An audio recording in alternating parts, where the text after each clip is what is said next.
I am Tanya Abatello. I'm the co-chair of the Green Party of Connecticut. I'm one of three. I'm also the chair of the Green Party of Clinton.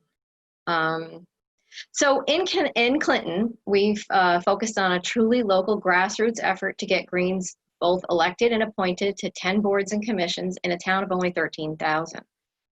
This increases our reach and presence in town. This is a model that we'd like to replicate throughout Connecticut and the rest of the country. It's a huge relief to not be beholden to the two-party machine.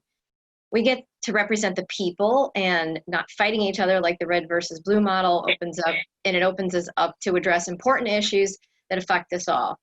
Lisa Savage's debate is a perfect example, as the red and blue were constantly bickering, and she got to actually discuss her important policy initiatives. The time is really ripe for exponential growth as more people reject the two major parties, as evidenced by the response to last night's whatever that was. So without further delay, I'd like to introduce to you your Connecticut Green candidates, starting with Mary Sanders, the 1st District State Senate candidate. Mary? Hi, good evening, everyone, and thank the committee for putting this together and giving us this opportunity. Forgive me if I'm looking away. I have my computer next to me, and I want to make sure I speak about certain things. I'll first say that I'm born and raised in Connecticut and moved from New Britain to Hartford 27 years ago. When I moved to Hartford, my current opponent was already in office. So he has actually been up at the Capitol for 33 years, 10 years as a state rep, and then 23 years as our current senator. And Hartford is going downhill. Yeah, downhill ever since I can see the change in the neighborhoods. I can see the change in people's ability to find work. And I raised my kids here. They went to school here, and the school system was really lacking. My children ended up dropping out of school. Of course, they went and got their GEDs and went to college, but there's major problems within the school system. I believe that our current senator has lost touch with the community. He is on a number of committees and may serve businesses well and banks well, but in a city like Hartford, the capital city, that is experiencing such hard times and such poverty rates and homelessness, you have to balance. You have to balance the needs of the wealthier and the corporations and the banks with the needs of the communities. And if you're not out there speaking to people, and if you're not feeling their pain, you become immune to it, and you just like put it on the back burner. But of course, it's been mentioned many times that the Democrats and the Republicans take contributions from many of these corporations, and they're beholden to them. They take contributions from the police unions, and they're beholden to them. And so all of that affects their ability to make laws. Hartford is really in bad shape, especially, certain parts of Hartford, the North End, and certain areas in the South End. And definitely redlining is to blame. Some of the places look like war zones with pockets of generational poverty so deep that it's almost impossible to emerge.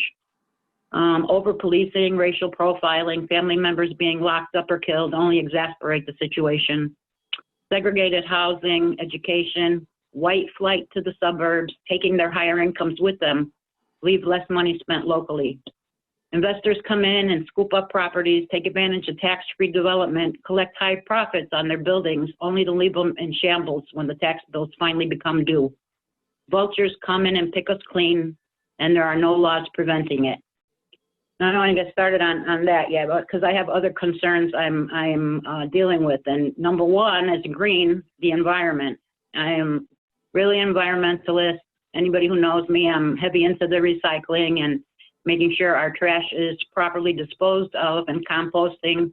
But we have a trash facility here in Hartford that takes in waste from about 50 other towns and pollutes our air.